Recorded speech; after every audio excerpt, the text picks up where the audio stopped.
नमस्कार, बहुत स्वागत है आप सभी का। मैं हूं आपके साथ नैना यादव, लेकर हाजिर हूं हमारा खास शो पूछता है इंडिया। दुनिया पर अब मंडराने लगे हैं एक बार फिर से बड़ा खतरा, ऐसा खतरा जिसकी आशंका से ही पूरी दुनिया टेंशन में है, ऐसा खतरा जिसका असर दुनिया के हर छोटे बड़े देश पर होगा। जी हां, हम बात कर रहे हैं दुनिया में खुलने जा रहे नए वॉर फ्रंट की, क्योंकि फारस की खाड़ी से लेकर अरब सागर और हिंद महासागर तक जंग का नया फ्रंट खुल सकता है और ये दुनिया को तीसरे विश्व युद्ध में झोंक सकती है।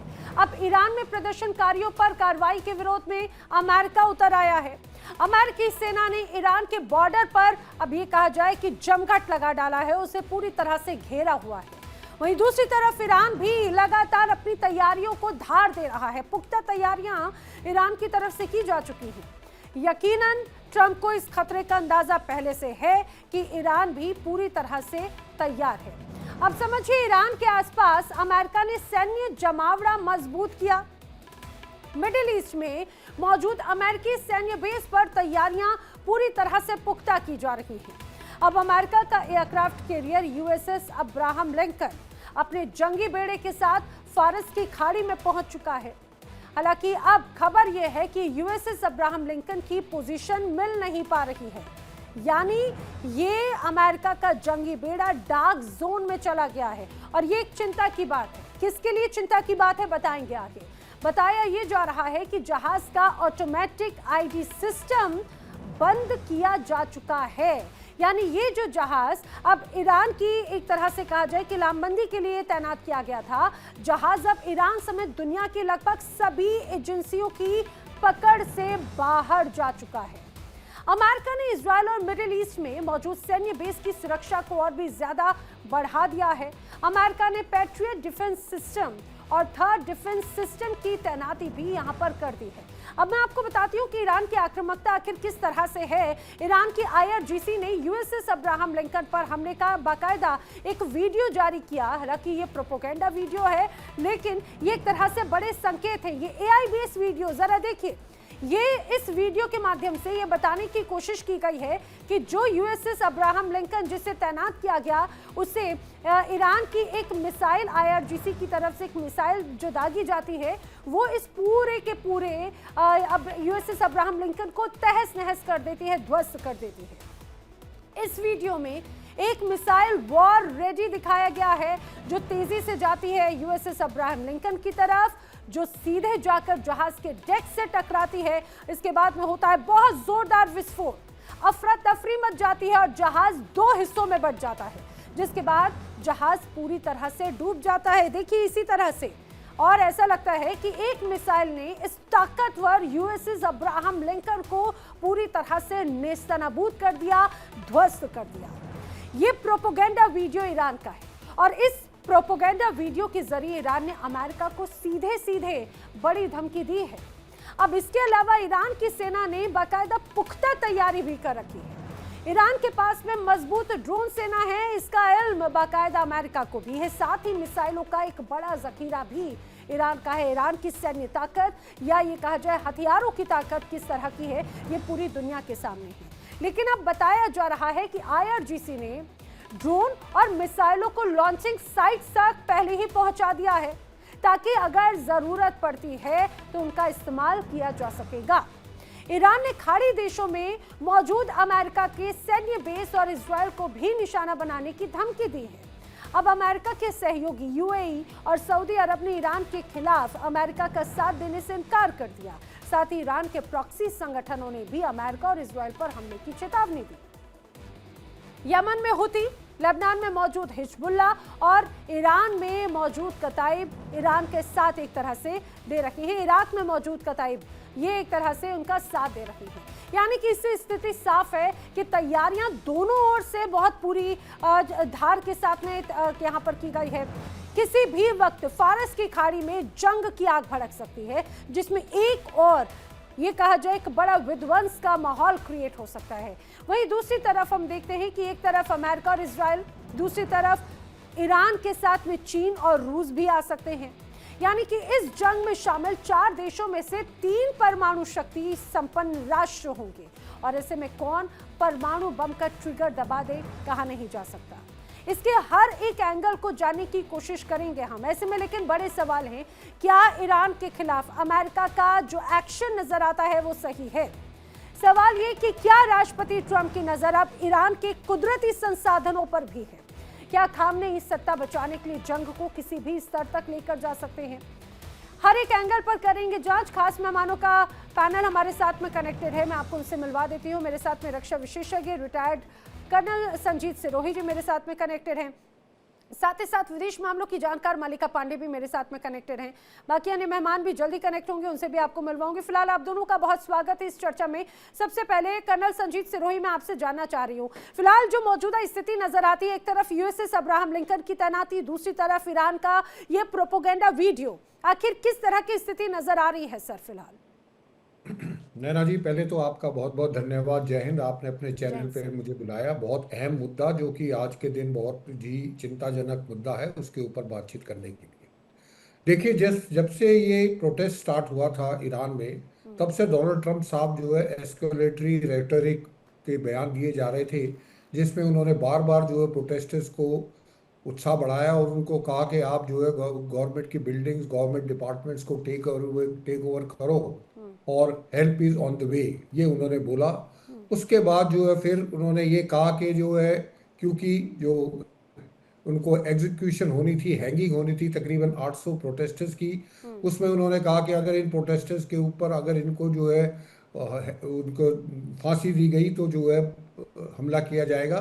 बाद में वो बैक ट्रैक कर गए, उन्होंने कहा फांसी नहीं दी है, इसलिए जो है अभी हमला नहीं किया जाएगा। लेकिन वो बार बार टाइम जो है बाय कर रहे थे, क्योंकि उनको पता था कि उस समय उनकी जो है जो मिलिट्री प्रिपेयर्डनेस थी मिडिल ईस्ट में, वो उतनी नहीं थी। उसके बाद उन्होंने जो अब्राहम लिंकन स्ट्राइक ग्रुप है, इसको साउथ पैसिफिक सी से मूव कराना शुरू किया। और ये पहुंचते पहुंचते अब ये बोल रहे हैं कि जैसे आप बता रहे हैं कि इसका भी आइडेंटिटी पता नहीं है कि पर्शियन गल्फ में है, कहाँ पे है ये। तो ये जो है डोनाल्ड ट्रंप साहब जो है बार बार कभी ऊपर ले जा रहे थे, कभी नीचे ला रहे थे अपने टोन को। उसके हिसाब से मुझे लगता है कि वो ये तैयारी में है कि किसी तरीके से जब पूरा तैयार हो जाए मामला, जब स्टेज सेट हो जाए, उसके बाद ही वो डिसाइड करेंगे कि उन्होंने हमला करना है या नहीं करना। प्रोटेस्टर्स का एक बहाना है, जो दो मेन कारण हैं वो ये हैं, एक तो रजीम चेंज चाहते हैं वो, और उनके बयान जिस तरीके से उनके या उनके एडवाइजर्स के बयान आ रहे हैं कि जो ईरान के लोग हैं उनसे हमारी कोई लड़ाई नहीं, हमारी लड़ाई खमैनी से है। तो एक तो उनका जो मकसद है, जो इजराइल भी चाहता है कि रजीम चेंज हो जाए। जिस तरीके से वेनेजुएला में उनके प्रेसिडेंट को उठा लिया गया था, इसी तरीके से पहले ब्लॉकेट किया जाए ईरान का। क्योंकि ईरान का आप देखेंगे कि वो एक तीर से दो शिकार करना चाहते हैं, एक ईरान को सबक सिखाना चाहते हैं, एक ईरान से जो चाइना को ऑयल जाता है उसके ऊपर ब्लॉकेट लगाना चाहते हैं, जिस तरीके से उन्होंने नेवल ब्लॉकेट वेनेजुएला में लगाया है। तो ये जो है जिस तरीके से तैयारी चल रही है, लेकिन डोनाल्ड ट्रंप साहब को ये भी पता है कि जो ईरान है वो वेनेजुएला नहीं है। उनकी एक प्रोफेशनल आर्मी है, बैटल टेस्टेड आर्मी है, और उनके लड़ाके जो है बड़ी मजबूती से और बड़ी हिम्मत से लड़ने वाले हैं। तो ये डोनाल्ड ट्रंप साहब को भी पता है कि अगर लड़ाई होगी तो जीत इतनी आसानी से होगी, नंबर वन, और इतनी साफ जीत नहीं होगी, उसके लिए खून बहाना पड़ेगा। और इजराइल ईरान ने बिल्कुल क्लियर कर दिया है कि जो मिडिल ईस्ट की कंट्रीज हैं जहाँ पे अमेरिका के मिलिट्री बेसिस हैं, वो जब तक दोस्त है, जब तक वहाँ की जमीन, पानी और हवाई मतलब उनकी एयर, जब तक वो अमेरिकन यूज नहीं करते। जिस दिन अमेरिका ने उनकी लैंड, एयर या वाटर स्पेस को जो उन्होंने इस्तेमाल किया, तो ईरान के लिए वो भी दुश्मन हो गए। इसीलिए आप देखेंगे नैना जी कि सऊदी अरेबिया, कतर, ओमान, इन्होंने बिल्कुल डिनाई कर दिया कि हम अपनी एयर स्पेस को यूज नहीं करने देंगे। सिर्फ अभी दो कंट्रीज हैं, जॉर्डन 100% यूज करने देगा, उसके अंदर उन्होंने एक अपनी स्क्वाड्रन को बढ़ा दिया है, और दूसरा है यूएई, उसका भी अभी जो है बयान आ रहे हैं कि शायद यूएई भी उनको इस्तेमाल बिल्कुल। नहीं यहाँ पर तो एक तरह से अलग अलग तस्वीर नजर आती है। वेल, मेरे साथ में रक्षा विशेषज्ञ रिटायर्ड ब्रिगेडियर शरदेंदु जी भी कनेक्ट हो चुके हैं। सर, आपका भी बहुत स्वागत है। लेकिन मालिका, मैं फिलहाल आपसे ये समझना चाह रही हूँ, क्योंकि अब ऐसा लग रहा है कि जिस तरह से खासतौर से वेनेजुएला में डोनाल्ड ट्रंप ने किया, उसके बाद से दुनिया के अलग अलग मोर्चों में पहले ही इस बात की नाराजगी देखने को मिली थी, और अब ईरान में जिस तरह से पिछले कुछ वक्त में कल कियोस्क था, लोग सड़कों पर निकल कर आए, वहां पर जमकर प्रदर्शन हो रहे थे, क्या उस मौके का फायदा डोनाल्ड ट्रंप ने उठाने की कोशिश की और अब यही यूएसएस अब्राहम लिंकन को अगर यहां पर तैनात किया गया तो ये एक उसी का ही फायदा उठाने की कोशिश है और वो यही चाहते हैं कि जिस तरह से उन्होंने वेनेजुएला को कंट्रोल किया, ईरान को भी वैसे ही करेंगे। लेकिन क्या इतना पॉसिबल है, फिजिबल है फिलहाल? देखिए, नमस्कार नैना जी। सबसे पहले आपको और आपके सभी दर्शकों को नैना जी, इसमें एक इंटरेस्टिंग जो कंपैरिजन आ रहा है वो ये आ रहा है कि यूएस जैसे इराक को अटैक किया, लिबिया को अटैक किया 2003 में, 2011 में, उसके बाद अभी वेनेजुएला के साथ किया। हमें इसमें एक बहुत बड़ी बात समझना चाहिए कि ईरान का जो साइज है और पॉपुलेशन है वो इराक से और लिबिया से दोनों ही बहुत ज्यादा बड़ा है, पॉपुलेशन वाइज भी, साइज वाइज भी, ज्योग्राफिकल वाइज भी। तो दोनों में मुश्किल होने वाली है ट्रम्प को। और तीसरी बात यह है कि जैसे जितनी भी बॉर्डर यूएस मिलिट्री बेसिस हर जगह है मिडिल ईस्ट में, बट आप देखिए कतर, यूएई ने मना कर दिया है, अभी अभी यूएई ने मना कर दिया अपना एयर स्पेस यूज करने से, टर्की ने मना कर दिया है, और कर्नल सिरोही सर ने जैसे बोला कि ऑलरेडी सऊदी अरेबिया ने मना कर दिया। तो मोस्टली आप देखिए जॉर्डन के अलावा मोस्ट एक्टिव बेसिस जितने भी मिडिल ईस्ट में, क्योंकि उनको पता है कि स्पिल ओवर इफेक्ट होना ही है। अगर हम थोड़ा सा पास्ट में जाते हैं नैना जी, तो 2025 में जून में इन्होंने मिडनाइट हैमर करके एक ऑपरेशन चलाया था ट्रंप ने, जिसमें इन्होंने पिछली बार जो न्यूक्लियर सपोजिटली जो जितनी भी न्यूक्लियर साइट्स थी ईरान की उसमें अटैक किया। उनके मेजर जनरल जो कासिम सुलेमानी है उनको मार गिराया ड्रोन स्ट्राइक से, अगर आपको याद हो तो। बट उसमें भी देखिए कि 12 दिन वो वॉर चली है, जिसमें ईरान ने भी वैसे ही रिस्पॉन्ड किया है यूएस को, क्योंकि यूएस के जो कतर में सबसे बड़ा मिलिट्री बेस था, एयर बेस था, उसमें ईरान ने अटैक किया। तो ईरान की जो मिलिट्री है, it is unlike Iraq and Libya, वो बहुत ज्यादा रेजिलियंट है और वो वापस आती रहेगी। ऐसा नहीं है कि आप वहां को एक बार अटैक करके खत्म कर देंगे, वो स्पिल ओवर इफेक्ट पूरे मिडिल ईस्ट में आएगा। दूसरी बात, उनको ये साइकोलॉजिकल वॉर वो ज्यादा खेल रहे हैं क्योंकि उनके लिए ये फीजिबल ही नहीं है, क्योंकि मिड टर्म इलेक्शंस आने वाले हैं, उसके बाद इतना खर्चा इस वॉर में होगा। उनको लिबिया और इराक का याद है, वेनेजुएला का याद है, इतना ऑलरेडी ट्रम्प करे जा रहे हैं, इस पर वॉर करे जा रहे हैं। और वो पीस प्रेसिडेंट सो कॉल्ड, जो अपने सेल्फ एक्लेम्ड पीस प्रेसिडेंट जो वो हैं, उसके बाद वो इतनी वॉर कैरी आउट नहीं कर सकते। और देखिए ईरान बहुत ज्यादा कच्चा तेल, चाहे वो इंडिया हो चाहे वो चाइना हो, सबको सप्लाई करता है। तो इससे ऑयल प्राइसेस भी इफेक्ट होंगे, मार्केट इफेक्ट होगी, इंश्योरेंस इफेक्ट होगा। तो इसमें बहुत सारी नैना जी, इसमें चीजें बहुत ज्यादा लिंकेजेस हैं। और ट्रम्प बहुत ही एक नपा तुला साइकोलॉजिकल वॉरफेयर खेल रहे हैं अभी, क्योंकि उनको पता है कि वो कितनी भी फ्लीट वहां डिप्लॉय कर दे। उन्होंने अब्राहम लिंकन, और देखिए अब यहाँ पर अब्राहम लिंकन की तैनाती की गई, दूसरी तरफ ऐसा लग रहा है कि एक बड़ा संदेश देने की कोशिश की जा रही है। हालांकि वो संदेश क्या है ये भी समझने वाली बात है। पूर्णिमा नाथ भी हमारे साथ में कनेक्ट हो चुकी है, यूएसए रिपब्लिकन पार्टी की नेता है। आप पूर्णिमा नाथ जी, पहले आप ही मुझे ये बता दीजिए, फिर मैं शरदेंदु जी का रुख करती हूँ कि आखिर ये किस तरह से साइकोलॉजिकल वॉरफेयर की बात कर रहे हैं यहाँ पर, क्या यही डोनाल्ड ट्रंप के दिमाग में है? और ऐसा लग रहा है कि जिस तरह से एयर ड्रिल यहाँ पर तैनाती की गई, एयर ड्रिल लगातार की जा रही है अमेरिका की तरफ से, वो वेनेजुएला पार्ट 2 यहाँ पर इंप्लीमेंट करना चाहते हैं। आखिर क्या करना चाहते हैं डोनाल्ड ट्रंप, क्या मन में है उनके? अब thank you so much for having me. नमस्ते, जय हिंद।